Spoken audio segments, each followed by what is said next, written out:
जय हिंद विद्यार्थियों। आज हम एक नया चैप्टर शुरू करने जा रहे हैं जिसका नाम है अपवाह तंत्र और प्रतिरूप, यानी ड्रेनेज सिस्टम और पैटर्न। जैसा कि हम जानते हैं, दुनिया में जहाँ जहाँ भी नदियाँ बहती हैं तो नदियाँ, बहती हुई नदियाँ एक विशेष प्रकार का जाल बनाती हैं, एक विशेष प्रकार की आकृति बनाती हैं, उसे प्रतिरूप कहते हैं। और जब बहते हुए वो, जब भी सिस्टम की बात होगी तो सिस्टम को समझने के लिए हमें तीन शब्दों से होकर गुजरना पड़ेगा। आइए नदियों की शब्दावली को पहले समझने की कोशिश करते हैं। आपके सामने तीन शब्द दिए हुए हैं। एक है रिवर बेसिन, जिसे कहते हैं नदी द्रोणी, दूसरा है कैचमेंट एरिया और तीसरा है वाटर डिवाइड। आखिर इन तीनों में क्या फर्क होता है, तो विद्यार्थियों थोड़ा हम समझने की कोशिश करें। जब भी कोई नदी बहती है आगे की तरफ, तो उसके बहने के दौरान कैसा प्रतिरूप बना या उसका तंत्र कैसे डेवलप हुआ, इसका एक बड़ा इतिहास होता है। डेवलप जब होता है तो जब नदी बनती है तब से लेके आज तक नदी को कहां कहां से पानी मिला, कौन कौन सी सहायक नदियों ने उसको पानी दिया, किस किस क्षेत्र से पानी आकर उसमें मिला, इन सब चीजों को ध्यान में रखकर हम नदियों की ड्रेनेज सिस्टम को समझने की कोशिश करते हैं। तो सबसे पहले मैंने कहा रिवर बेसिन। रिवर बेसिन का मतलब होता है कि कोई नदी जितने क्षेत्र से पानी लेकर आती है, सपोज अगर मैं कहूं कि गंगा नदी यहां से होकर गुजर रही है, यहां से निकल रही है और इस तरह से गंगा नदी बह रही है, तो इस गंगा नदी को यहां इसकी सहायक नदियों से आकर पानी मिलता है। सहायक नदियां इसको पानी दे रही हैं, चाहे ऊपर से जाएं अथवा नीचे से, सभी सहायक नदियों का इसको पानी प्राप्त होता है। और ये सहायक नदियों की भी सहायक नदियां होती हैं, वो भी इससे जुड़ने की कोशिश करती हैं। तो इस तरह से हम देखते हैं कि एक विशेष प्रकार की आकृति बनती है। इस पूरी आकृति को आप देखेंगे तो इस आकृति, ये बाहर से देखने पर, बाहर से मतलब आसमान से देखने पर जैसी दिखाई देती है, इसे कहते हैं नदी का प्रतिरूप। लेकिन इस नदी को बनाने में किस किसने सहयोग किया, कौन कौन सी नदियां आकर इससे मिली थीं और उन्होंने इसको जब बनाया, तो आदिकाल से लेकर जब से हिमालय का जन्म हुआ या उससे पहले से ये नदी कैसे बह रही थी और अब इनकी स्थिति कैसी है, तो इनका पूरा इतिहास देखें तो एक हमें समझ में आता है कि नदी ने अपना सिस्टम कैसे बनाया। तो नदी के सिस्टम को पूरा समझेंगे, तो जब सिस्टम समझेंगे तो सिस्टम के अंतर्गत हम नदी का पूरा इतिहास देखेंगे, और जब प्रतिरूप यानी पैटर्न की बात करेंगे तो नदी की आकृति देखेंगे। अब एक चीज देखिए, इस नदी को जहां जहां से पानी मिल रहा है, जिस जिस क्षेत्र का पानी इसमें नदी में होकर आ रहा है, यहां से भी आ रहा है, यहां से भी आ रहा है, चारों तरफ से, तो जितने एरिया का पानी इस नदी को प्राप्त होता है, इस पूरे एरिया को हम बेसिन कहते हैं। इसी को रिवर बेसिन कहा जाता है। तो रिवर बेसिन वह क्षेत्र है, किसी भी नदी के चारों ओर पाए जाने वाला वह क्षेत्र जहां का पानी नदी को प्राप्त होता है। तो फिर बात आती है, फिर कैचमेंट क्या है? कैचमेंट भी तो यही है कि जिस क्षेत्र का पानी नदी को मिलता है वो कैचमेंट है। बस दोनों में फर्क ये है, कैचमेंट छोटे एरिया को कहा जाता है, बेसिन बड़े एरिया को कहा जाता है। इसका मतलब ये हुआ कि बड़ी नदियों का बेसिन पढ़ा जाता है और छोटी नदियों का कैचमेंट पढ़ा जाता है। बस यही दोनों में फर्क है। कोई भी वाटर बॉडी ऐसा नहीं है कि उतने ही क्षेत्र का पानी उसको मिलता है और उससे वाटर बॉडी बन जाती है। जैसे मान लो किसी हम झील की बात करें, तो झील भी एक वाटर बॉडी है। क्या उसको पानी केवल अंडरग्राउंड सोर्सेज से अथवा आसमान से प्राप्त होने वाले बारिश से ही प्राप्त होता है? नहीं। उस झील के आसपास का बहुत बड़ा क्षेत्र जहां का पानी बहकर झील में आता है, तो उस बड़े क्षेत्र को झील का कैचमेंट एरिया कहेंगे। ठीक इसी प्रकार नदियों के आसपास का क्षेत्र जहां का पानी नदी को मिलता है, तो वो कैचमेंट एरिया है। तो आमतौर पर कैचमेंट शब्द का प्रयोग छोटे एरिया के लिए, छोटी नदियों के लिए किया जाता है। इसीलिए ट्रिब्यूटरी के लिए ज्यादातर कैचमेंट शब्द का प्रयोग करते हैं। ट्रिब्यूटरी यानी सहायक नदियां छोटी होती हैं, तो छोटी नदियों के जितना भी बेसिन होता है उसको कैचमेंट कहते हैं, और बड़ी नदी के बेसिन को बेसिन कहते हैं। तो बेसिन शब्द का प्रयोग हमेशा बड़ी नदियों के लिए, मुख्य नदियों के लिए किया जाता है, जबकि कैचमेंट शब्द का प्रयोग छोटी नदियां अथवा तालाबों के लिए किया जाता है। तालाबों के आसपास की वह भूमि जहां का पानी तालाबों को मिलता है, तो वह भूमि भी कैचमेंट एरिया है। जैसे हम लोग भोपाल में हैं, बड़ा तालाब है, बड़े तालाब को जितने क्षेत्र का पानी मिलता है, सीहोर तक का पानी बड़े तालाब में आता है, तो पूरा कैचमेंट एरिया कहलाएगा सीहोर का। तालाब के दोनों तरफ आप उधर भी इधर भी अगर आप तालाब के दोनों तरफ जाएंगे तो जहां जहां से पानी होकर आता है वो पूरा तालाब का कैचमेंट एरिया है। ठीक इसी प्रकार छोटी नदियों का भी कैचमेंट एरिया होता है। लेकिन जब भी बेसिन कहेंगे तो हमेशा बड़ी नदियों के लिए ये शब्द प्रयोग किया जाएगा। बस यही दोनों में बेसिक फर्क है। इसके बाद तीसरी शब्दावली है वाटर डिवाइड, यानी जल विभाजक। जल विभाजक उस ऊंचे पठार को कहते हैं, ऊंची हाईलैंड्स को कहते हैं। हाईलैंड्स या प्लेच्यू ये जल विभाजक का काम करते हैं। वह ऊंची भूमि, उच्च भूमि जहां से पानी दोनों तरफ बहकर आता है। अगर ये उच्च भूमि है तो इसका पानी इधर भी जा रहा है, यहां से निकलने वाली नदियां इधर की ओर लुढ़क रही हैं, ढाल इधर है। इसी तरह से यहां से बहने हुए वाली जितनी नदियां होंगी वो इधर लुढ़क रही हैं, तो क्योंकि इधर ढाल इधर है। तो इस उच्च भूमि से इस तरफ और इस तरफ का ढाल दोनों अलग अलग है, तो दोनों तरफ का, इधर का नदी का बेसिन और इधर की नदियों के बेसिन के बीच में ये उठी हुई भूमि है। तो उठी हुई भूमि इस तरफ और इस तरफ के जल को दो भागों में बांट रही है, इसीलिए उठी हुई भूमि को हम क्या कहेंगे? जल विभाजक, वाटरशेड कहते हैं। तो ये वाटरशेड हैं। तो वाटरशेड वह भाग होता है जहां से वह उच्च भूमि होती है, हाईलैंड्स होते हैं जहां से जल का विभाजन हो जाता है और जल दो भागों में बंट जाता है, तो इसी को जल विभाजक कहेंगे। और ये जल विभाजक दुनिया में हर जगह पाया जाता है। हर जगह नदियां अलग अलग दिशाओं में बहती हैं। अगर इसको हम बड़े स्तर पर समझें तो इंडिया के जल विभाजक को समझना ज्यादा उपयुक्त होगा। तो आइए विद्यार्थियों, हम भारत के जल विभाजक को समझने की कोशिश करते हैं। भारत में जल विभाजक किस तरह से काम करता है, आइए देखिए। हमें पता है कि इस स्थान पर, यहां पर मानसरोवर झील है। मानसरोवर झील से, ये नेपाल के ऊपर इसको लगाएंगे आप, यहां इस स्थान पर मानसरोवर झील से एक ब्रह्मपुत्र निकलती है तो वो ईस्ट की तरफ जाती है। तो वहीं सिंध और सतलज निकलती हैं तो वो वेस्ट की तरफ आती हैं। अब यहां से मैं अगर एक सिंधु नदी को निकाल दूं, सतलज नदी को अगर मैं यहां से निकालूं तो सतलज का लगभग ये एरिया बनता है। ऐसे करके मैं सतलज को निकालता हूं आगे की तरफ।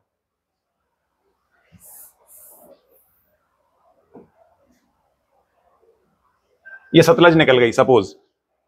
इसके जस्ट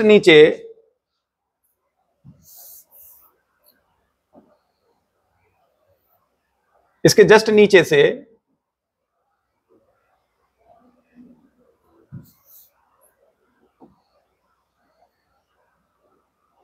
यहां से यमुना नदी निकल गई।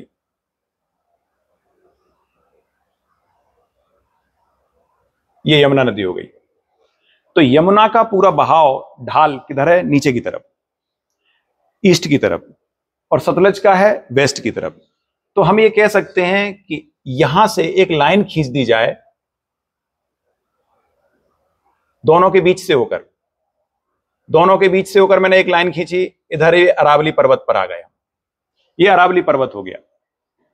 दोनों नदियों के, ये यमुना जो ईस्ट की तरफ जाती है और सतलज वेस्ट की तरफ जाती है। सतलुज के ऊपर की नदियां भी वेस्ट की तरफ जाती हैं, चाहे उनमें फिर रावी हो, झेलम अथवा चिनाब अथवा सिंध नदी, सभी नदियां ऊपर की ओर जा रही हैं। तो ऊपर की ओर जाने वाली यानी वेस्ट की तरफ जाने वाली अरेबियन सी में गिरती हैं, ईस्ट की तरफ जाने वाली जो वे ऑफ बंगाल में गिरती हैं। इन नदियों के बीच का एक विभाजक रेखा मैं खींच रहा हूं। वो विभाजक रेखा इस तरह से आगे बढ़ती है।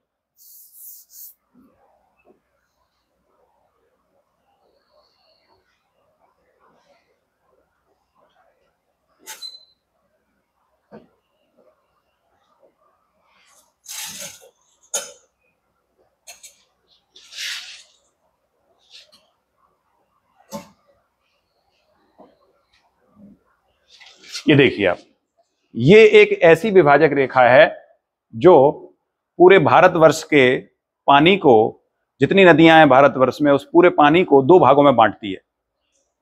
इस रेखा के वेस्ट की तरफ वाला जो क्षेत्र है वो सारी नदियां अपने पानी को अरेबियन सी में ले जाती हैं। ईस्ट की तरफ वाला जो क्षेत्र है सारी नदियां अपने पानी को वे ऑफ बंगाल में ले जाती हैं। तो इसकी शुरुआत कहां से होती है? ये एक जल विभाजक यानी वाटर डिवाइड के रूप में काम करता है। क्योंकि ये पूरे भारतवर्ष का विभाजक है, भारतवर्ष में बहने वाली नदियों का विभाजक है, डिवाइडर है, इसलिए इसे great divider of Indian peninsula कहते हैं। इसी का नाम है great divider of Indian peninsula. भारतीय उपमहाद्वीप का एक बृहद जल विभाजक, बड़ा जल विभाजक, महान जल विभाजक है ये। तो ये जल विभाजक भारत में जितना भी पानी है उसको दो भागों में बांटने का काम कर रहा है। यहां देखिए, जल विभाजक को बांटने के लिए आपको सिर्फ याद क्या रखना है, मानसरोवर से शुरू होगा और राजस्थान में अरावली पर्वत के पैरेलल चलेगा। अरावली पर्वत के इधर जितनी नदियां निकलेंगी वो सारी इधर जाएंगी, उधर निकलेंगी पश्चिम की तरफ, वो पश्चिम की तरफ अपना पानी ले जाएंगी। अरावली पर्वत के बाद अगला आता है विंध्याचल पर्वत। विंध्याचल पर्वत, अरावली को जोड़ दो विंध्याचल से। विंध्याचल के बाद नीचे आता है सतपुड़ा, सतपुड़ा को साथ में लेकर चलो, अरावली, विंध्याचल, सतपुड़ा। सतपुड़ा के बाद फिर आ जाता है हिमाद्री, सह्याद्री। सह्याद्री मतलब वेस्टर्न घाट। वेस्टर्न घाट को के साथ साथ आप नीचे की ओर चलेंगे।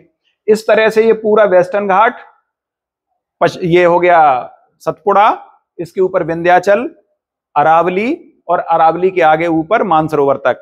इस प्रकार से पूरा ग्रेट डिवाइड बटा हुआ है। तो ये परीक्षा के लिए इंपॉर्टेंट है कि भारत का जो ग्रेट डिवाइडर है, वाटर ग्रेट डिवाइडर भारत का महान जल विभाजक है, वो कहां कहां से होकर आता है। तो आप कहेंगे वो अरावली पर्वत, विंध्याचल, सतपुड़ा और पश्चिमी घाट, इन चारों से होकर गुजरता है।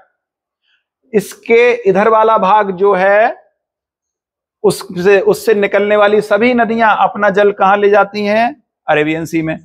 इधर कौन कौन सी नदियां हैं, इधर ऊपर हो गई सिंध नदी और उसकी सहायक नदियां। सिंधु और सहायक नदियां यहां से निकलेंगी तो वो इस तरह से, ये सिंध नदी हो गई, और बाकी की सहायक नदियां जो निकलेंगी वो कौन कौन सी हैं, झेलम, चिनाब, रावी, व्यास और सतलज। ये सभी नदियों का पानी इस क्षेत्र में आएगा। इसके बाद राजस्थान में कौन सी नदी है जो अरेबियन सी की तरफ आती है, राजस्थान में कौन सी नदी है, माही नदी राजस्थान में होकर आएगी। लूनी नदी, लेकिन लूनी अपना पानी अरेबियन सी तक ला ही नहीं पाती, वो नीचे ही अंडरग्राउंड ही खत्म हो जाती है। तो इधर से अगर मैं शुरुआत करूं तो माही नदी है जो अपना पानी आगे ले जाएगी, ये माही नदी हो गई। माही नदी के साथ साथ माही के जस्ट ऊपर साबरमती है, साबरमती जो गुजरात से निकलेगी।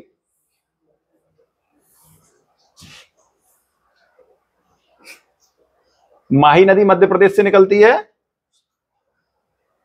माही नदी मध्य प्रदेश से निकलकर कहां जाती है, राजस्थान में। तो मध्य प्रदेश से निकलकर राजस्थान में पहुंचेगी, ये माही नदी हो गई। और माही नदी अपना पानी कहां लेकर जाएगी, माही नदी कहां गिरती है,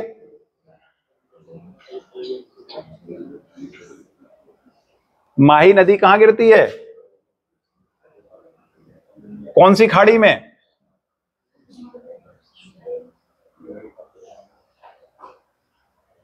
माही नदी यहां गिरती है ना, खंबात की खाड़ी में। इससे ऊपर गुजरात में यहां आएगी साबरमती, साबरमती भी जाएगी खंबात की खाड़ी में। इसके साथ फिर मध्य प्रदेश से होकर कौन सी नदी आएगी,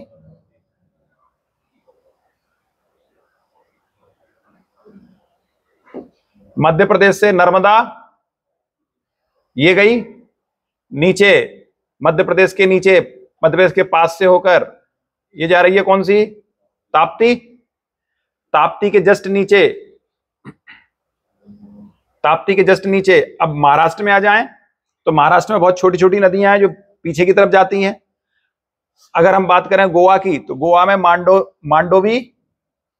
मांडोवी और ज्वारी, ये दो नदियां गोवा की हो गई। इसके नीचे कर्नाटका में शरावती कर्नाटक में। इसके नीचे आइए केरल में भरतपूजा के साथ साथ नीचे पेरियार और पंबा। इस तरह से ये पूरी नदियों का क्षेत्र, ऊपर से हमने देखा कि ऊपर से ये सिंध नदी में कौन कौन सी नदी जाके मिल रही हैं, झेलम के साथ चिनाब के साथ, झेलम के बाद चिनाब के साथ रावी नदी, रावी नदी आ गई, रावी के नीचे ब्यास आ गई, रावी में मिल गई, और उसके नीचे आ रही है सतलुज, सतलुज आके ये चिनाब में मिल गई। इस तरह से ये सारी नदियां आप देख रहे हैं, ये सभी नदियां कहां जा रही हैं? अरेबियन सी की तरफ जा रही हैं। तो अरेबियन सी की तरफ जाने वाली सभी नदियों का जो वाटर डिवाइडर है वो कौन सा है? ये वाटर डिवाइडर है। तो ऊपर से ये आ गई थी सिंधु नदी, थोड़ा कलर के कारण आपको कंफ्यूजन ना हो इसलिए मैं वैसा बना देता हूं। ये वाटर डिवाइडर मैंने यहां दिखाया हुआ है ब्लू कलर से, तो ब्लू कलर का वाटर डिवाइडर है, और जो ग्रीन कलर से दिखाई है ये नदियां हैं। तो ब्लू कलर पूरा वाटर डिवाइडर का काम कर रहा है, ये देखिए आप। तो इससे एक बात समझ में आ रही है कि मैक्सिमम नदियां बंगाल की खाड़ी में गिरती हैं। बंगाल की खाड़ी में गिरने वाली नदियों में इधर से आएगी कौन सी?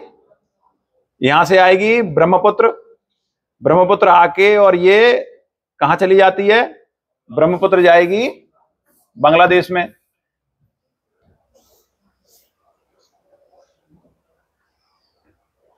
और इधर से आएगी गंगा नदी, ये भी चली जाएगी बांग्लादेश में। इसके बाद अगर नीचे की तरफ आए तो हमें और कौन कौन सी नदियां मिलेंगी? इधर फिर एक नदी आएगी पैरेलल, ये आएगी यमुना। यमुना के नीचे आप देखेंगे उड़ीसा में बहने वाली कौन सी नदी? महानदी, महानदी ये आई। और इधर सोन नदी चली जाएगी ऊपर, गंगा की सहायक है तो ये सोन हो गई। फिर नर्मदा इधर से निकली गई, नर्मदा इधर चली गई, ये नर्मदा वाला क्षेत्र है। ये ताप्ती वाला है। इसके साथ ही और नीचे की तरफ आएंगे तो फिर गोदावरी, ये गोदावरी गई, गोदावरी के नीचे कृष्णा, कृष्णा ये गई कृष्णा। उसके बाद कावेरी, कावेरी नदी कहां से निकलती है? कावेरी नदी कहां से निकलती है? उद्गम कहां से होता है? ब्रह्मगिरी की पहाड़ियों से, कर्नाटका में। तो ब्रह्मगिरी की पहाड़ियों से निकलकर तमिलनाडु में चली जाती है। तो ये सारी नदियां आप देख रहे हैं, ये मैक्सिमम नदियों का पानी कहां जा रहा है? वे ऑफ बंगाल में। कम नदियों का पानी जा रहा है अरेबियन सी में। जो वाटर डिवाइडर है ये 3 पहाड़ियों से मिलकर बना है। वाटर डिवाइडर का काम 3 पहाड़ियां कौन कौन सी कर रही हैं? अरावली, विंध्याचल, सतपुड़ा और पश्चिमी घाट। 4 पहाड़ियां, 4 पहाड़ियों ने मिलकर वाटर डिवाइडर का काम किया। तो पूरे वाटर डिवाइडर को 4 पहाड़ियों के आधार पर 4 भागों में बांटा जाता है। क्लियर है? पहला वाला भाग अरावली, दूसरा भाग विंध्याचल, तीसरा सतपुड़ा और चौथा पश्चिमी घाट। पूरे भारतवर्ष की नदियों द्वारा जो पानी बंगाल की खाड़ी में ले जाया जाता है और अरब सागर में ले जाया जाता है, ये टोटल आपको याद रखना है 23% पानी अरब सागर में जाता है भारत का, और 77% भाग ये जाता है बंगाल की खाड़ी को। तो भारत में बहने वाली नदियों में से नदियों का 23% भाग ही अरब सागर को मिलता है। शेष 77% जो भाग है पानी का वो बंगाल की खाड़ी को प्राप्त हो जाता है।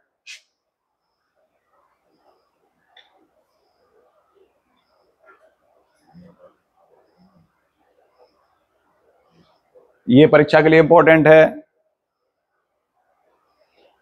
मेंस में, मेंस के लिए प्रश्न आप लोग लिख लेंगे विद्यार्थियों।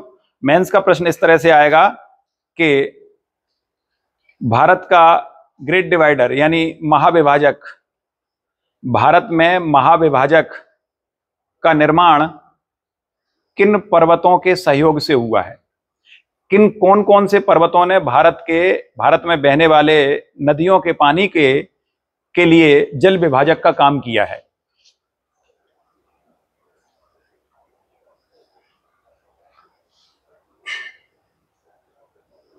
और भारत में कौन कौन सी ऐसी नदियां हैं भारत में जल विभाजक का काम यानी great divider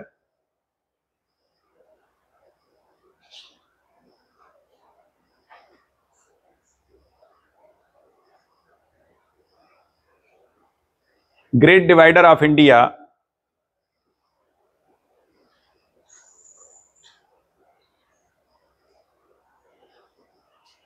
constructed by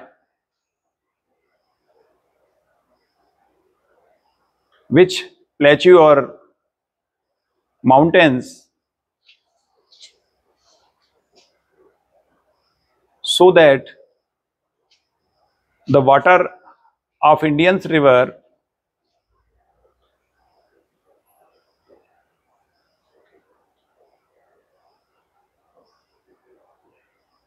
could be dividing into Arabian Sea or West of Bengal, Bay of Bengal. Bharat में महाजल विभाजक किस प्रकार भारत में बहने वाली नदियों के जल को बंगाल की खाड़ी और अरब सागर में विभाजित करता है।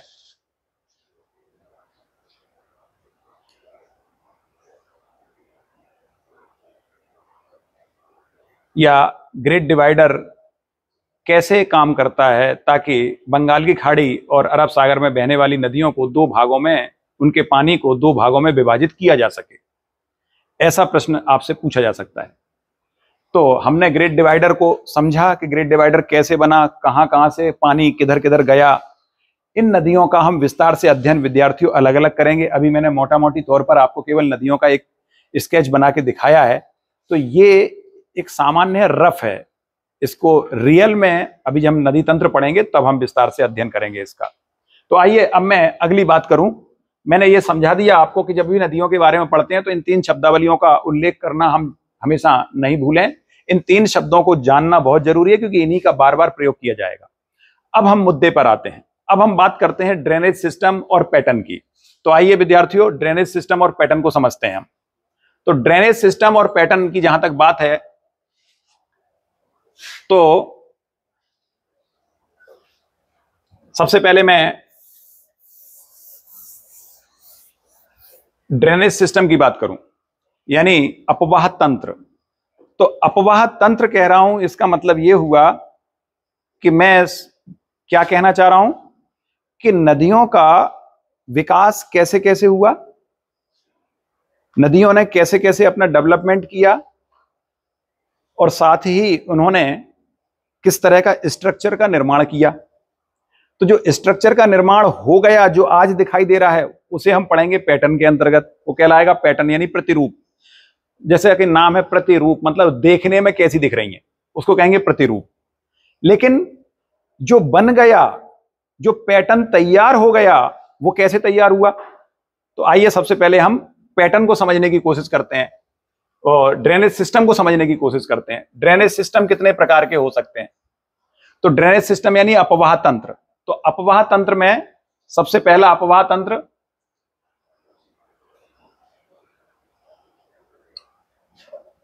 पूर्ववर्ती।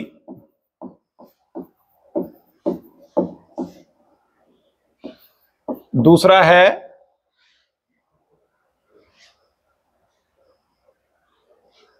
परवर्ती। तीसरा है अनुवर्ती और चौथा है अध्यारोपित।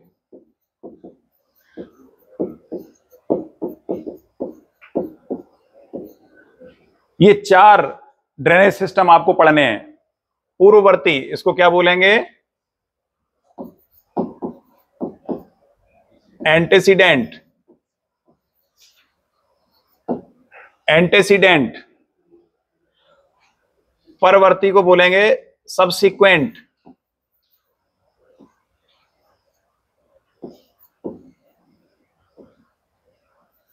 सबसिक्वेंट इसको बोलेंगे, अनुवर्ती को क्या कहते हैं, क्या, कॉन्सिक्वेंट।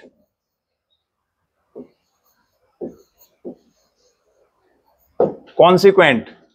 अध्यारोपित को बोलेंगे सुपर इम्पोज।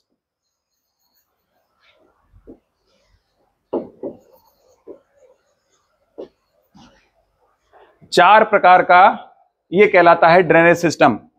ड्रेनेज सिस्टम इनके अलावा भी होते हैं विद्यार्थियों, लेकिन आप चार ही प्रकार के पढ़िए जो सबसे ज्यादा इंपॉर्टेंट है और यही ज्यादातर पूछे जाते हैं। बाकियों में फिर आप कंफ्यूज हो जाओगे, इसलिए मैं नहीं पढ़ाना चाहता। केवल चार प्रकार के ही ड्रेनेज सिस्टम हमें पढ़ने हैं। सबसे पहले बोला पूर्ववर्ती यानी एंटेसीडेंट। एंटेसीडेंट ये इसका मतलब होता है जब नदियों का निर्माण पहले से हो चुका था, पहले ही नदियां बह रही थीं और उसके बाद पर्वत का उत्थान शुरू होता है। जैसे हिमालयीन पर्वत, हिमालय पर्वत पर नदी पहले से बह रही थी। सपोज करें कि मैं आपको यहां समझा देता हूं।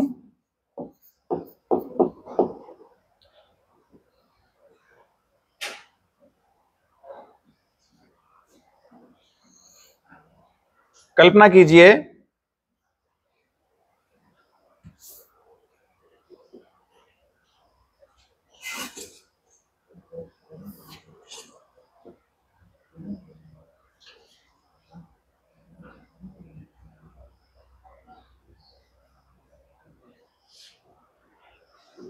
कल्पना कीजिए कि कभी जब हिमालय पर्वत का उत्थान हो रहा था, उससे पहले कोई नदी पहले से बह रही थी।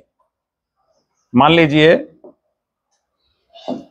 ये नदी पहले से बह रही है, हिमालय इसके रास्ते में आया और ऊपर उठने लगा। जब ऊपर उठेगा तो नदी के पानी को रोकेगा, स्वाभाविक है। लेकिन हिमालय का निर्माण ऐसा नहीं कि 2-4 दिन में हो गया है, इसको होने में करोड़ों साल लगे। 6.5 करोड़ साल पहले हिमालय का निर्माण शुरू हुआ था। जब इंडियन प्लेट यूरेशियन प्लेट से टकराई थी, तो टक्कर के बाद लगातार धीरे धीरे करके हिमालय उठना शुरू हुआ। तो 6.5 करोड़ साल पहले से हिमालय का निर्माण हुआ। और उस समय जो नदी बह रही थी, उस नदी का ये फ्लो था नीचे की तरफ। जब हिमालय का उत्थान होना शुरू हुआ, तो धीरे धीरे करके ये हिमालय उठने लगा और ये हिमालय इस तरह से उठने लगा दोनों तरफ से।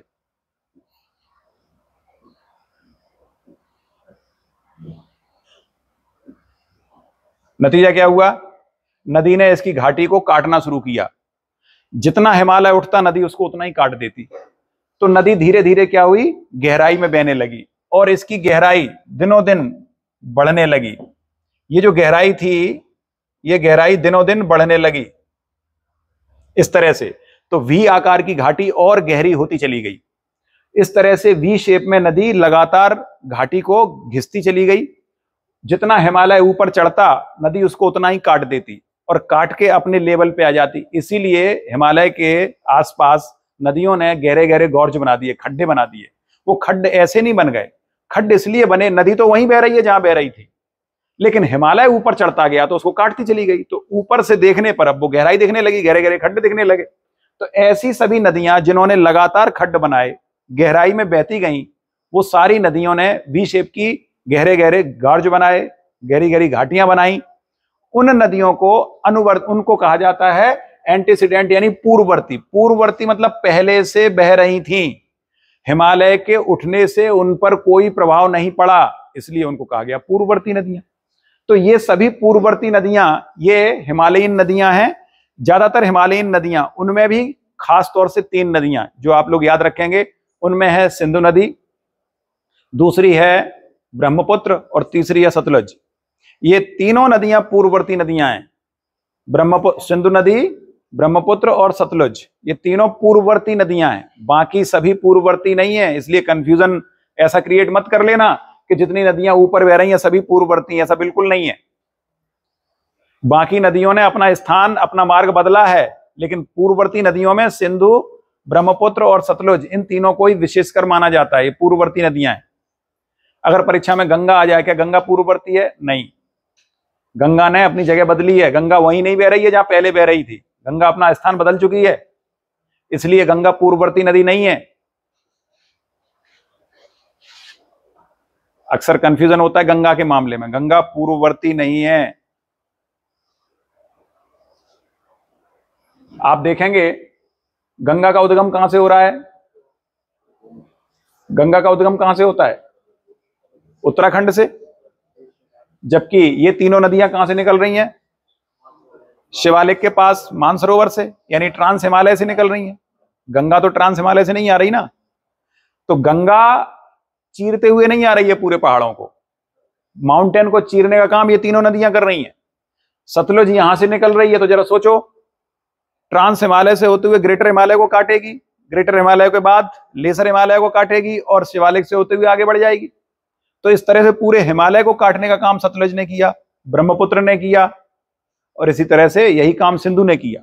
बाकी नदियों ने पूरे हिमालय को नहीं काटा, उन्हें जहां जगह मिली वहां से बहना शुरू कर दिया उन्होंने। इसलिए इन 3 नदियों को ही हम पूर्ववर्ती या एंटीसीडेंट नदियां कहेंगे। इसी को हिंदी में कहते हैं पूर्ववर्ती। तो याद रखना बहुत आसान है, पूर्ववर्ती नदियां यानी पूर्व से बह रही नदियां, उन्हें पूर्ववर्ती नदियां कहा जाता है। इसके बाद अगला है परवर्ती यानी सबसिक्वेंट। सबसिक्वेंट की क्या विशेषता है? सबसिक्वेंट बीच वाली नदियां हैं। अगर हम नदियों को 3 भागों में बांट दें, परीक्षा के लिए बहुत आसान है, याद रखना। ऊपर वाली नदियां पूर्ववर्ती हैं, बीच वाली नदियां परवर्ती हैं, और नीचे वाली नदियां अनुवर्ती हैं। याद रखना बहुत आसान है। देखिए विद्यार्थियों, ऊपर की नदियां, मैंने कहा ऊपर की नदियां, यहां से एक लाइन खींच दूं, ऊपर वाली नदियां क्या हो गई? अनुवर्ती। सभी नहीं, सभी नहीं, कुछ अनुवर्ती ऊपर वाली, बीच वाली ये बीच वाली ये हो गई सबसीक्वेंट यानी परवर्ती, और नीचे वाली नदियां हो गई अनुवर्ती।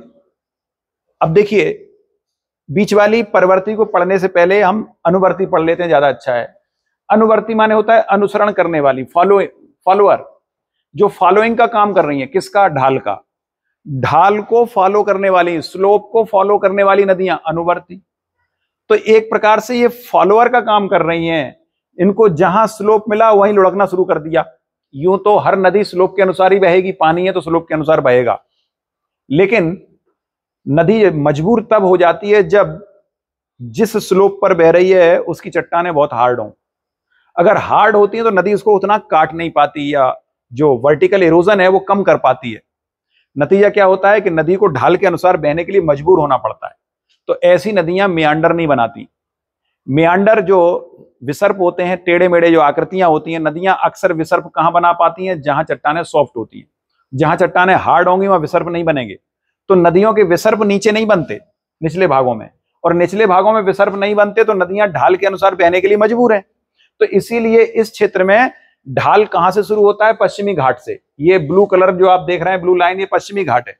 तो पश्चिमी घाट ये वाटर डिवाइडर का काम कर रहा है, क्योंकि उठा हुआ भाग है। यहीं से नदियों को एक स्लोप मिलता है इधर की तरफ, और दूसरा स्लोप मिलता है पीछे की तरफ, अरेबियन सी की तरफ। इसीलिए यहां से बहने वाली नदियां स्लोप का अनुसरण करके वे ऑफ बंगाल में चली जाती हैं। तो वहीं इधर की नदियां भी स्लोप का अनुसरण करते हुए अरेबियन सी में चली जाती हैं। तो जो स्लोप के अनुसार बहने के लिए मजबूर हैं, ऐसी नदियों को ही हम अनुवर्ती नदियां कहते हैं। यही कारण है। अब ये सारी नदियां कहां मजबूर हैं? दक्षिण के पठार पर, क्योंकि दक्षिण भारत का जो पठार है ये बसाल्ट चट्टानों से निर्मित है। बसाल्ट चट्टान हार्ड रॉकी होती हैं। हार्ड रॉकी होने के कारण उनको इरोजन करना आसान नहीं होता है, इसलिए नदियां स्लोप का अनुसरण करती हैं। इसलिए इनको अनुवर्ती नदियां कहा जाता है। क्लियर हुआ? समझ में आया अनुवर्ती क्यों कह रहे हैं? तो अनुवर्ती यानी कॉन्सिक्वेंट रिवर्स क्यों कह रहे हैं इनको? क्योंकि ये रिवर मेंडर नहीं बना सकती। ये रिवर मजबूर हैं ढाल के अनुसार बहने के लिए, ढाल को फॉलो करने के लिए, स्लोप को फॉलो करने के कारण ही इन्हें कॉन्सिक्वेंट रिवर्स कहा जाता है। तो दक्षिण भारत की रिवर्स सारी कॉन्सिक्वेंट रिवर हैं। अब बात आती है सबसीक्वेंट की। तो सबसीक्वेंट रिवर बीच वाली हैं। बीच वाली नदियों को क्यों सबसीक्वेंट कहा जाता है? विशेषकर यहां नर्मदा के ऊपर की जो नदियां हैं ये सबसीक्वेंट में आती हैं। ये बीच वाली लाइन ये ना माने आप, इसको ना माने, ये माने नर्मदा के जस्ट ऊपर की नदियां ये सबसीक्वेंट है। सबसीक्वेंट का मतलब क्या, पहले ये जाने आप। सबसीक्वेंट नदियां वो नदियां हैं जो मूल नदी से समकोण पर आकर मिलती हैं, राइट एंगल पर आकर मिलती हैं। यहां से जाने वाली नदियां आप देखेंगे इस तरह से अपनी सहायक नदियों से जाके मिलती हैं, मुख्य नदियों से जाके मिलती हैं। ये नीचे से गई चंबल नदी, ये चंबल उद्गम हुआ इधर से राजस्थान से होकर, ये राजस्थान से होकर इस तरह से, फिर इसके पास नीचे आइए तो नीचे आपको मिलेंगी फिर कौन कौन सी नदियां? बेतवा है, कैन है और सोन नदी है। तो ये सारी नदियां लगभग राइट एंगल पर यमुना या गंगा से जाकर मिल रही हैं। तो ये नदियां जिस तरह का एक सिस्टम बनाएंगी वो सिस्टम कहलाएगा कौन सा? सबसीक्वेंट। सबसीक्वेंट, तो सबसीक्वेंट कौन सी नदियां बनाती हैं? तो परीक्षा के लिए बहुत आसान है, मध्य भारत की नदियां सबसीक्वेंट सिस्टम बनाती हैं। सबसीक्वेंट रिवर सिस्टम मध्य भारत की नदियां बनाती हैं। दक्षिण भारत की नदियां कॉन्सिक्वेंट रिवर सिस्टम बनाती हैं। तो वहीं एंटीसेडेंट रिवर सिस्टम उत्तर भारत की नदियां बनाती हैं। ऐसे याद रखेंगे तो याद रखना आसान हो जाएगा। इन तीनों का ये हमने सिस्टम समझ लिया। तो सिस्टम क्लियर हुआ। पूर्ववर्ती नदियां जो पर्वतों के उत्थान से पहले से बह रही हैं, इसलिए उनको पूर्ववर्ती कहा जाता है। कॉन्सिक्वेंट यानी अनुवर्ती, जो अनुसरण करती हैं किसका, ढाल का, इसलिए उनको अनुवर्ती कहा जाता है। परवर्ती, परवर्ती मतलब जो पहले जाकर मुख्य नदी धारा में मिलती हैं और वो भी राइट एंगल पर, इसलिए उनको परवर्ती कहा जाता है। परवर्ती यानी बाद में जाकर मिलने वाली, इसलिए परवर्ती नाम पड़ा। पर मतलब बाद से है, तो बाद में जाकर ये अपनी मुख्य धारा से मिलती है, इसलिए परवर्ती कहा गया। और समकोण पर मिल रही हैं, तो ज्यादातर परवर्ती नदियां वो होती हैं जो मुख्य नदी नहीं होती, जो किसी की सहायक नदियां होती हैं, वो परवर्ती नदियां होती हैं। तो ये परीक्षा के लिए इंपॉर्टेंट है कि कौन सी नदियां परवर्ती प्रकार की होती हैं, सबसिक्वेंट रिवर की क्या विशेषता है। तो आप कहेंगे ये जितनी भी सबसिक्वेंट रिवर हैं ये मेन रिवर स्ट्रीम नहीं है, ये ट्रिब्यूटरी हैं, ये सभी ट्रिब्यूटरी हैं, जबकि ये मेन रिवर स्ट्रीम है। एंटेसिडेंट मेन रिवर हैं, आपकी जो अनुवर्ती कॉन्सिक्वेंट है ये भी मेन रिवर है, मैक्सिमम ये भी मेन रिवर है। तो मेन रिवर स्ट्रीम ये है, मेन रिवर स्ट्रीम ये है, जबकि ये ट्रिब्यूटरीज हैं, सहायक नदियां हैं जो अपनी मुख्य नदियों से समकोण पर जाकर मिलती हैं, राइट एंगल पर मिलती हैं। ये इनमें बेसिक फर्क है। इसके बाद अगला बात आती है अध्यारोपित यानी सुपर इम्पोज्ड। सुपर इम्पोज्ड का मतलब होता है नदी पहले से बह रही थी, कालांतर में ऐसा हुआ कि कुछ अवरोधक रास्ते में आ गए, जैसे वॉल्केनो इरोजन हुआ, इरप्शन हुआ, वॉल्केनिक इरप्शन हुआ और उसका मटेरियल रास्ते में नदी के रास्ते को रोक दिया। लेकिन नदी जिद्दी थी, उसने उसको भी धीरे धीरे घिस घिस के काट दिया और आज फिर से वहीं बह रही है जहां पहले बह रही थी।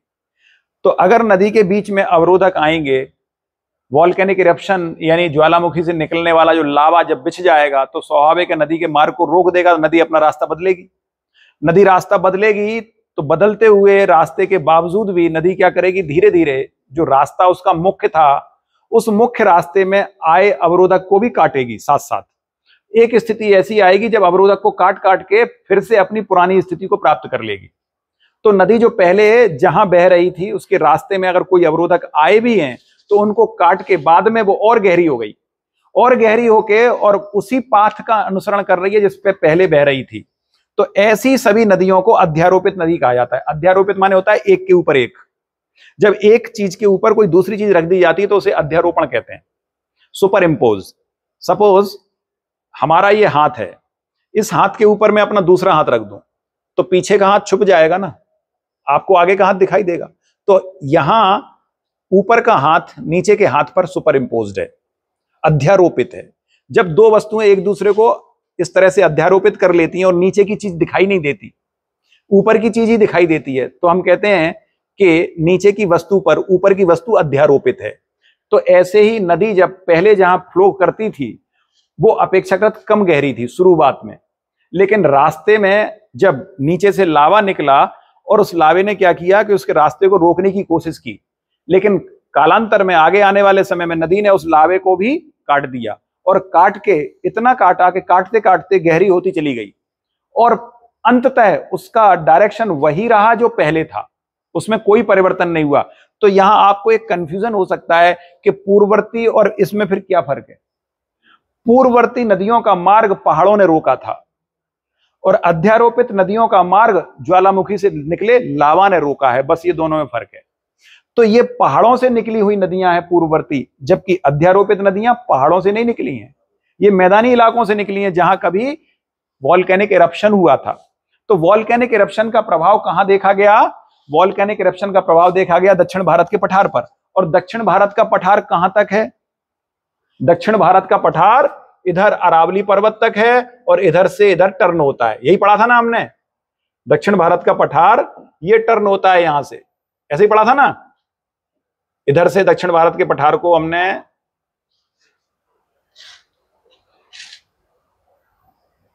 ऐसा पढ़ा था, याद आया आपको दक्षिण भारत का पठार। तो दक्षिण भारत के पठार में ही कुछ नदियां ऐसी हैं जो इस तरह से बह रही थी, जो चंबल, कैन, सोन नदियां जो आपको दिख रही हैं, ये वो नदियां हैं जिन्होंने इस भाग में लावा को काटा था और काट के इन्होंने अपना रास्ता नहीं बदला, फिर से उसी रास्ते पे चलने लगी।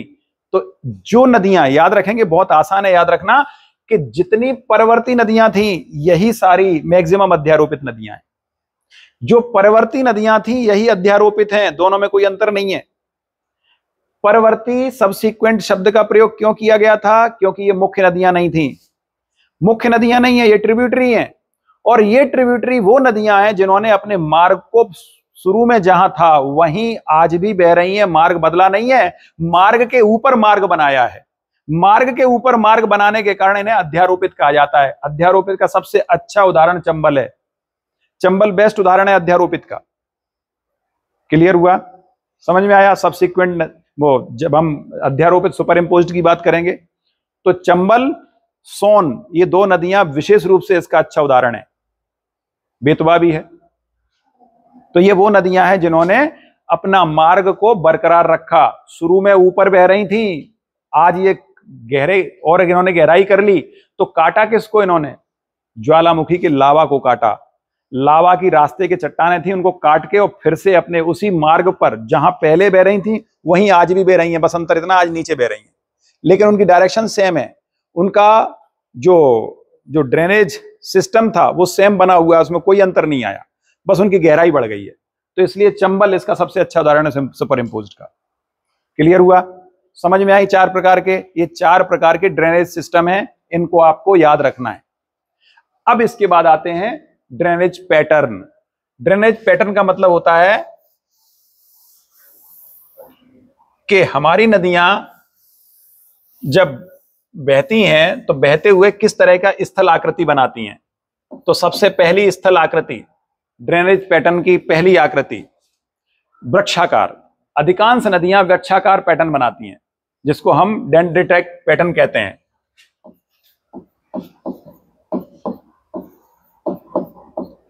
वृक्षाकार मीन्स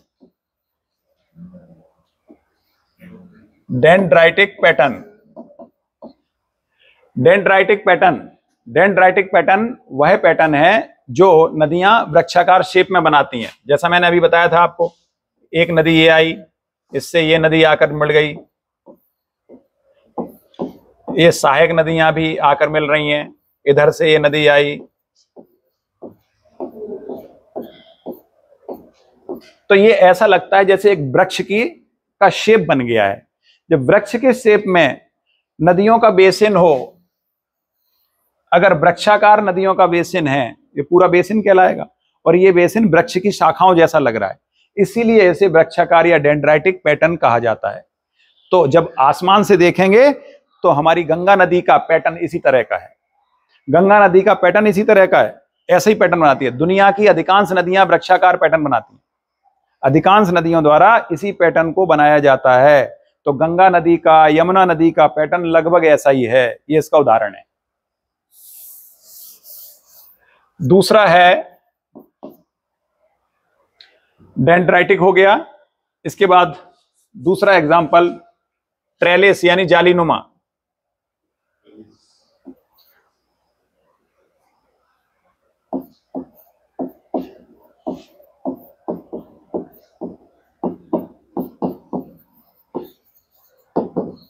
जालीनुमा पैटर्न, इसको कहते हैं ट्रेलिस पैटर्न। जालीनुमा पैटर्न तब होता है जब दो नदियां इस तरह से बह रही हैं और इनसे आकर इनकी सहायक नदियां लगभग वर्टिकल आकर इनसे मिलती हैं, इनके साथ ये वर्टिकली आकर इनसे मिलती हैं, और इनकी भी सहायक नदियां इस तरह से ऐसी आकृति बना लेती हैं। तो यहां एक जाली जैसा पैटर्न बन जाता है। एक जाल, जैसे जाली होती है ना, आप मच्छर जाली देखते हो, कोई भी जाली, चाहे आपकी मच्छरदानी हो या कैसी भी जाली हो, तो जाली में आप आखिरकार यही तो देखते हो, जाली का शेप ऐसा ही तो होता है, ये जाली है।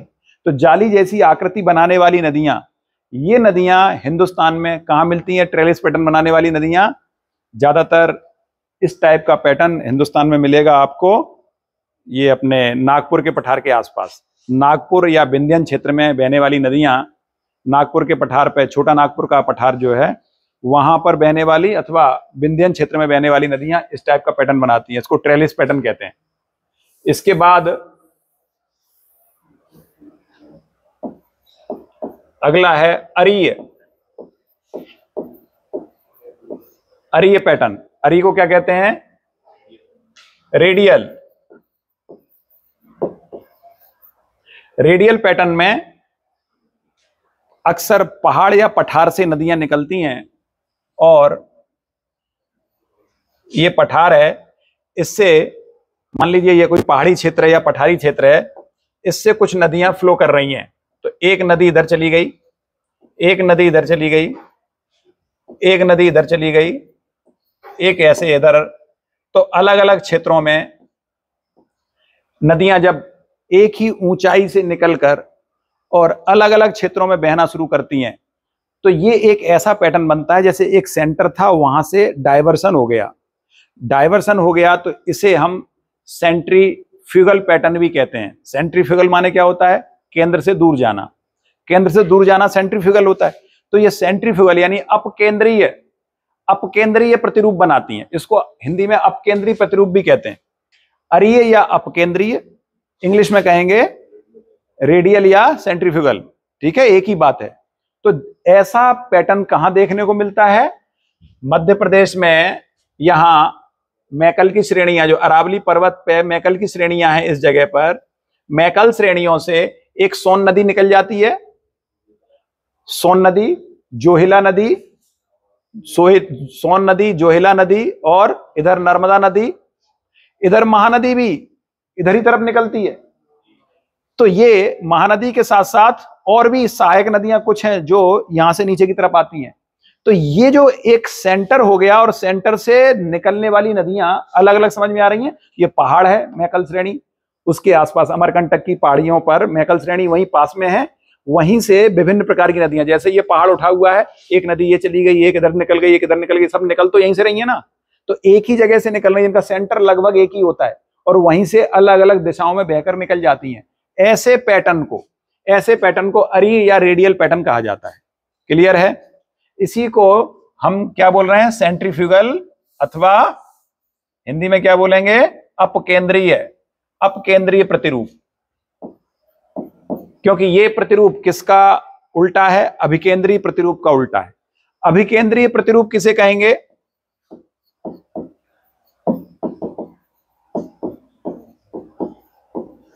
अभिकेंद्रीय यानी सेंट्रीपिटल।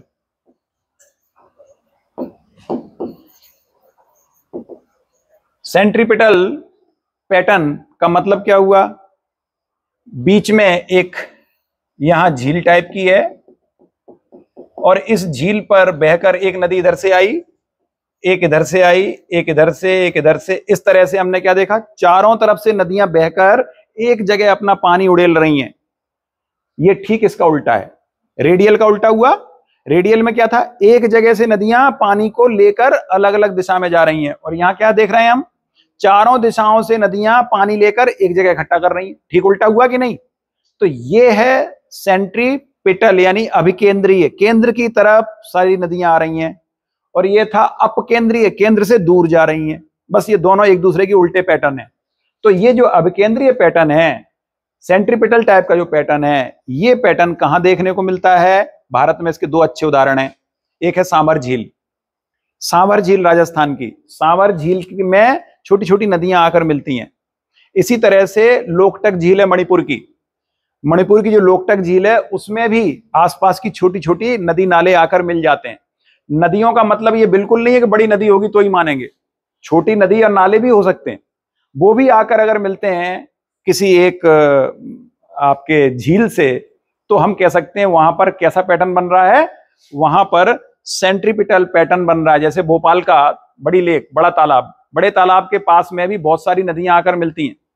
बड़े तालाब में सीहोर से आने वाली नदियां और उसके आसपास की नदियां अपना पानी लेकर आती हैं, तो तालाब के चारों ओर जो पैटर्न बनेगा वो भी सेंट्रीपिटल पैटर्न कहलाएगा। क्लियर हुआ? इसके अलावा एक पैटर्न है पैरेलल पैटर्न। पैरेलल पैटर्न में कौन सा पैटर्न आएगा? जब नदियां पैरेलल एक दूसरे के बहती हैं, फ्लो करती हैं। आप देखिए, ये जो आप देख रहे हैं पश्चिमी घाट, पश्चिमी घाट से निकलने वाली नदियां जो अरब सागर में गिरती हैं वो सारी एक दूसरे के पैरेलल बहती हैं। तो ये सबसे अच्छा उदाहरण है पश्चिमी घाट, इसका बहुत अच्छा उदाहरण है पैरेलल पैटर्न का। इसको कहते हैं समांतर प्रतिरूप, हिंदी में कहेंगे समांतर प्रतिरूप, लिख लेंगे हिंदी में समांतर प्रतिरूप।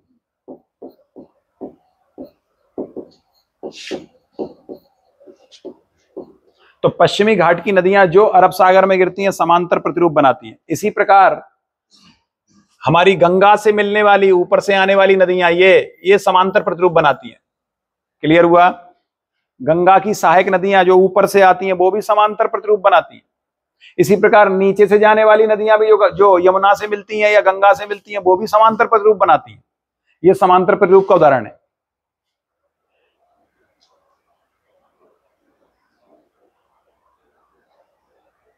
इसके अलावा एक है आयताकार पैटर्न, यानी रेक्टेंगुलर पैटर्न। रेक्टेंगुलर पैटर्न लगभग जालीनुमा पैटर्न जैसा ही होता है। जालीनुमा पैटर्न ही होता है लगभग, बस अंतर इतना है कि उसमें एग्जैक्ट जाली न बनकर इस तरह से रेक्टेंगल शेप में बनती हैं। ऐसे रेक्टेंगल शेप बनते हैं नदियों के, इस टाइप से शेप बनते हैं, मतलब एंगुलर शेप ना बनकर रेक्टेंगुलर शेप बने। अगर नदियों के शेप रेक्टेंगुलर जैसे हों तो रेक्टेंगुलर शेप कहलाती हैं नदियां। अब रेक्टेंगुलर शेप में नदियां कहां मिलेंगी? वही मध्य भारत के पठार पर आपको मिल जाएंगी रेक्टेंगुलर शेप में नदियां। मध्य भारत के पठार पर रेक्टेंगुलर शेप की नदियां आपको मिल जाएंगी। और अगर कोई पैटर्न हिंदुस्तान में नदियां नहीं बनाती तो वो है एनुलर शेप। ये परीक्षा के लिए इंपॉर्टेंट है। एनुलर, एनुलर माने होता है अंगूठी के आकार का। एनुलर शेप, एनुलर शेप में क्या होता है? नदियां इस तरह से आती हैं। एक नदी ये आई, दूसरी नदी इधर से आई,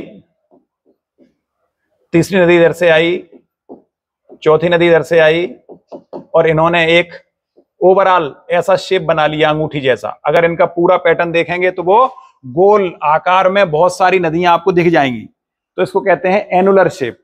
तो भारत की नदियां एनुलर शेप नहीं बनाती। ये परीक्षा के लिए इंपॉर्टेंट प्रश्न है कि भारत में किस प्रकार का रिवर पैटर्न देखने को नहीं मिलता, तो आप कहेंगे एनुलर।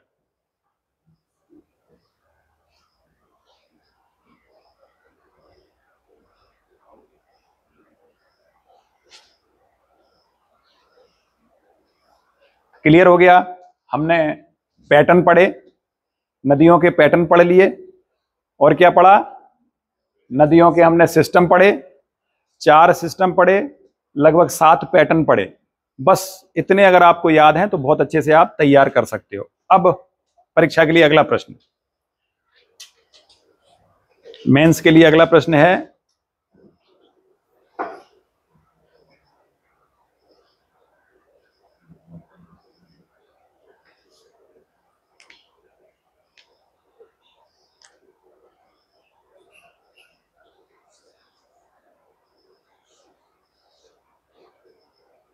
भारतीय अपवाह तंत्र,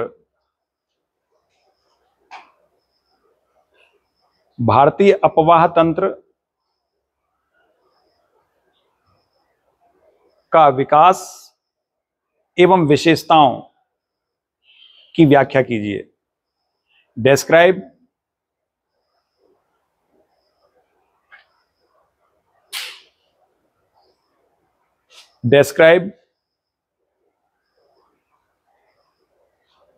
the development and features of Indian river system. Describe the development and features of Indian river system. भारतीय नदी अपवाह तंत्र के विकास एवं विशेषताओं की व्याख्या कीजिए।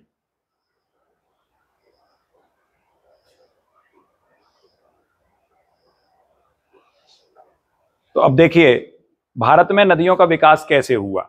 अब हम भारत में नदियों के विकास पर चर्चा करते हैं।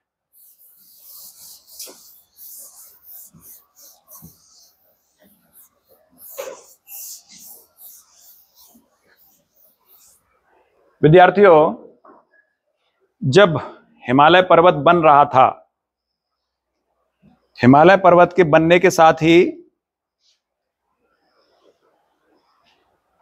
उससे जस्ट पहले भारत में जब नदियां बहती थी तो नदियां इस तरह से नहीं बहा करती थी जैसे आप देख रहे हैं।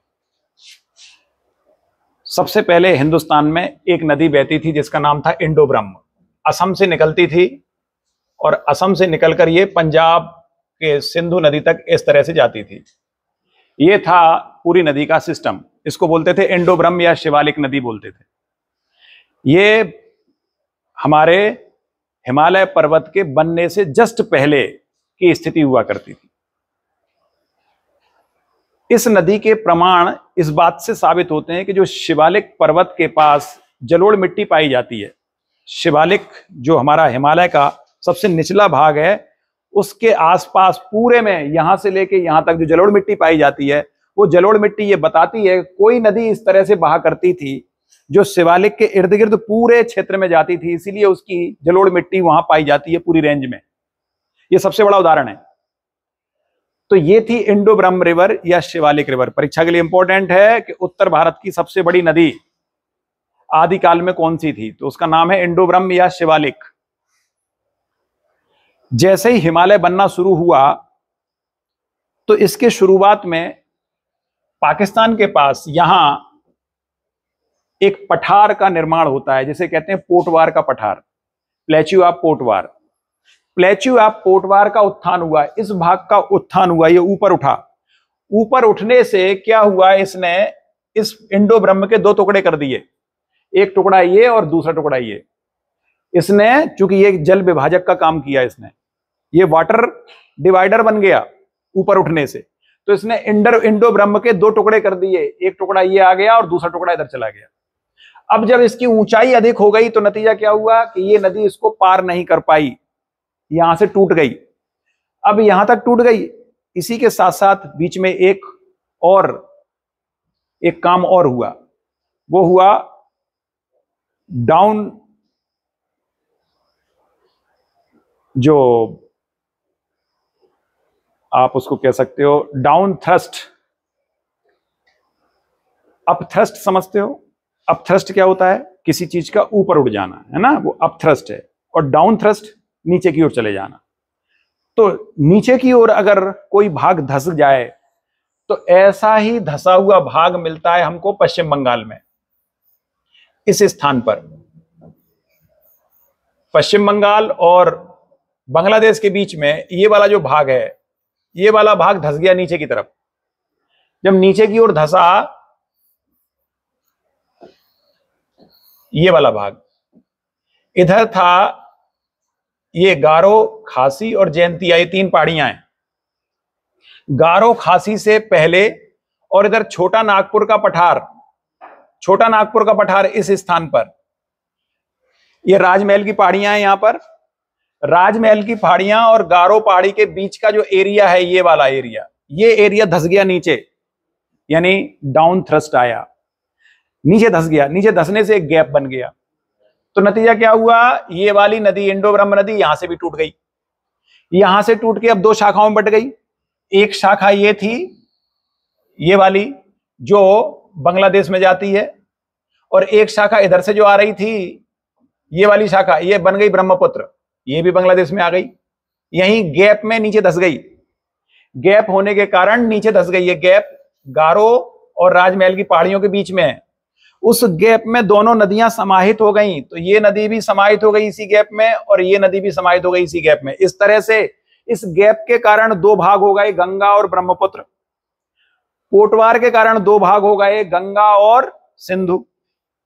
क्लियर हुआ? तो आज पहले बहने वाली इंडो ब्रह्म नदी के तीन टुकड़े हो चुके हैं, और उस तीन टुकड़ों में ही एक सिंध है, दूसरी गंगा है और तीसरी ब्रह्मपुत्र है।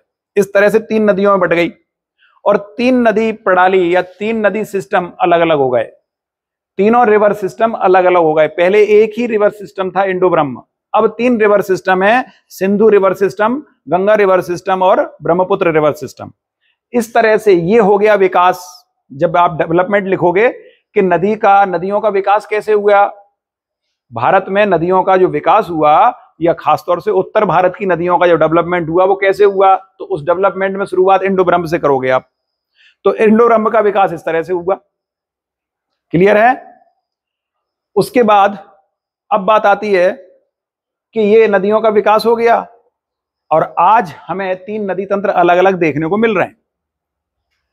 साउथ की नदियां चूंकि हिमालय से नहीं निकलती, तो वो तो पहाड़ियों से निकलकर और स्लोप का अनुसरण करते हुए उन्होंने अपनी जगह निश्चित कर ली, तो ये हो गया दक्षिण भारत की नदियों का विकास। फिर दक्षिण भारत की नदियों ने क्या किया, स्लोप के साथ बहना था, उनको मजबूरी थी, वो अपना मार्ग नहीं बना पा रही थी, मियांडर नहीं बना पा रही थी। और पहाड़ी क्षेत्र की हिमालयन नदियां जो थी उनकी क्या विशेषता थी कि वो ऊपर से निकल रही थी, तो बहुत तेजी से फ्लो कर रही थी, तो उन्होंने वी आकार की घाटियां बनाई, गोर्ज बनाए, और साथ ही पहाड़ी पर और क्या क्या बनाते हैं, वाटरफॉल बनाए और जलप्रपात यानी शिप्रिकाएं बनाई, जो रैपिड्स बनाए, वाटरफॉल, रैपिड्स, इस तरह की आकृतियां बनाई ऊपर बहने वाली नदियों ने, और बहते हुए वो नीचे तक पहुंची। जब ग्राउंड में पहुंची तो उन्होंने मियांडर बनाए, ग्राउंड में मियांडर बनाए, और क्या क्या बनाते हैं ग्राउंड में, आपको फीचर्स लिखने हैं, तो जो जो फीचर्स देखने को मिल रहे हैं ऊपर की नदियों के वो लिखना है और नीचे की नदियों के लिखना है। नीचे की नदियों ने मियांडर नहीं बनाया, ये आपको लिखना है विशेषताओं में। नीचे की नदियों ने मियांडर नहीं बनाया, इसलिए स्लोप का अनुसरण करने के लिए मजबूर हो गई। फीचर्स लिख रहे हो तो आपको यह भी बताना है कि ड्रेनेज सिस्टम ऊपर की नदियों का कौन सा था और नीचे की नदियों का कौन सा है। तो ऊपर की नदियों ने कौन सा सिस्टम अपनाया, ऊपर की नदियों ने कौन सा सिस्टम अपनाया, ऊपर की नदियों ने एंटीसीडेंट सिस्टम अपनाया, बीच वाली नदियों ने सबसीक्वेंट, नीचे वाली कॉन्सिक्वेंट। ठीक है, ये विशेषताओं में आ जाएगा, ये विशेषताएं आपको लिखनी है नदियों की। और नीचे की नदियों ने चूंकि मियांडर नहीं बनाए, इसलिए ये नदियां स्लोप के अनुसार बहने के लिए मजबूर हो गई, और नीचे की नदियों ने पश्चिमी घाट को एक वाटर डिवाइडर के रूप में अपनाते हुए 2 भागों में बंट गई, एक भाग बंगाल की खाड़ी में, दूसरा भाग अरेबियन सी में चला गया। इस तरह से आपको फीचर्स बताने हैं नदियों के। तो कुल मिला के जितने फीचर्स हो सकते हैं ऊपर से नीचे तक की नदियों के, वो फीचर्स बताने हैं। और फीचर्स को बताना इसी आधार पर है कि रिवर सिस्टम क्या, कौन कौन से रिवर सिस्टम कहां थे और इन्होंने किस किस तरह के रिवर पैटर्न बनाए। तो रिवर पैटर्न भी विशेषताओं में आ जाएगा, रिवर सिस्टम भी विशेषताओं में आ जाएंगे, और इनका विकास कैसे हुआ था, तो विकास आप बताओगे हिमालयन पर्वत के साथ साथ किस तरह से इनका विकास हुआ, ये इनका डेवलपमेंट कहलाएगा। क्लियर हुआ? तो परीक्षा में प्रश्न आएगा तो आपको इस तरह से जवाब देना है। तो विद्यार्थियों, आज मैंने आपको नदियों से संबंधित कुछ बातें ये बताई। कल हम अलग अलग रिवर सिस्टम के बारे में पढ़ेंगे। गंगा नदी का नदी तंत्र कैसा है, उसमें कौन कौन सी नदियां आकर मिलती हैं, ब्रह्मपुत्र का कैसा है, सिंधु नदी का कैसा है, और नीचे की जो प्रायद्वीपीय पठार है यानी पेनिनसुलर इंडिया है, उसकी नदियों का रिवर सिस्टम कैसा है, इन सब के बारे में कल हम अध्ययन करेंगे विस्तार से। तो नदियां और उसकी सहायक नदियां, इनके बारे में थोड़ा सा आप भी पढ़ के आइएगा तो आपको बहुत अच्छे से समझ में आएगा। तो कल मैं इन सभी नदियों के सिस्टम के बारे में, इनका फ्लो कहां से कहां तक कैसे हो रहा है, उसके बारे में हम विस्तार से अध्ययन करेंगे। विद्यार्थियों, मैप रख लीजिए सामने और उसमें देखिए आप कौन सी नदी किस किस राज्य से होकर गुजर रही है। परीक्षा में ये भी प्रश्न पूछा जाता है कि नदी किन किन राज्यों से होकर गुजरती है। तो ये चीजें कल हम विस्तार से अध्ययन करेंगे, तो आप लोग बने रहिएगा हमारे साथ। कल फिर मिलते हैं। जय हिंद।